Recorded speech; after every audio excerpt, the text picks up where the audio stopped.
People like the idea of a properly built, trailerable cabin or tiny home on wheels. The builders of this tiny abode are hoping to make a big impact in new home ownership on Vancouver Island with individually customized homes that go wherever you want to go.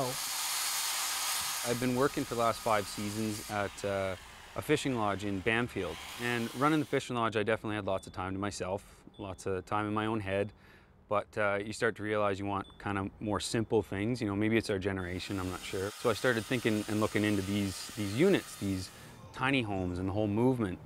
And I started saying, I can build these. Everyone who we told about the idea was super excited about it. So we started realizing, like, hey, maybe we should make this into a business. The cost of ownership for these 20 by 8 foot wide homes is a fraction of the cost of a house in our current market. Thank you.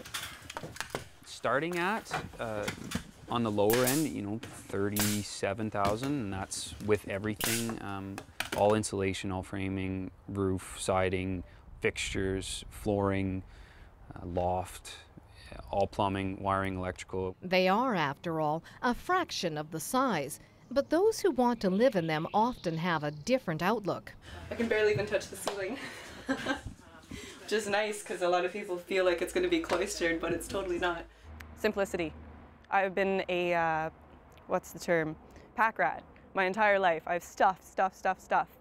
And a couple years ago, I grew up in Haida Gwaii, and my parents sold the house up there, so I had to empty out everything that I had accumulated over like 20 years.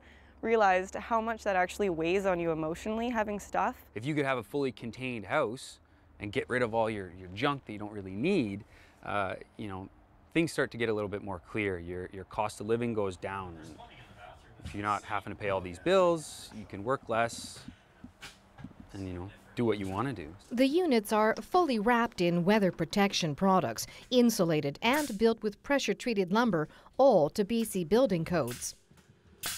What we're focusing on is completely customizing and having the finer parts of carpentry taken care of. These are specifically for what each person wants and how they see it. For instance, if you wanted to put it in an area where there's other buildings around, maybe they're yours. So this is it, eh? This is it. This is what we've been working on for the last month and a half.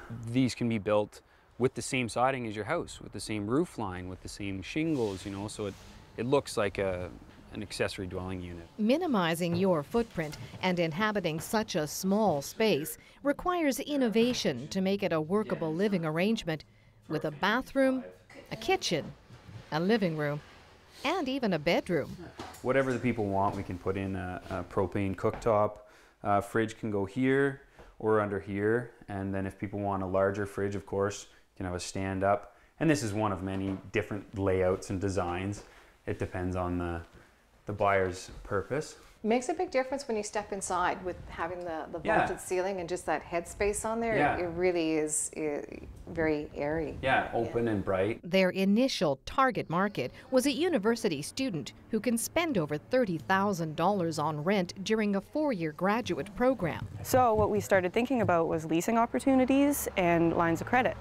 If you can get a cosigner for a line of credit, which most parents I think would be more willing to do that than to be putting the money up front, you can easily own one of these units right away and have it paid off over like 5 years. Other people see it as a potential cash flow source, and if they have the proper zoning, they want to put these on their property. We've got 7 or 8 people who are more than just tire kickers, we're ready to build for. If you make a decision to buy into one of Rewild's tiny homes on wheels, it can be ready for you in a month.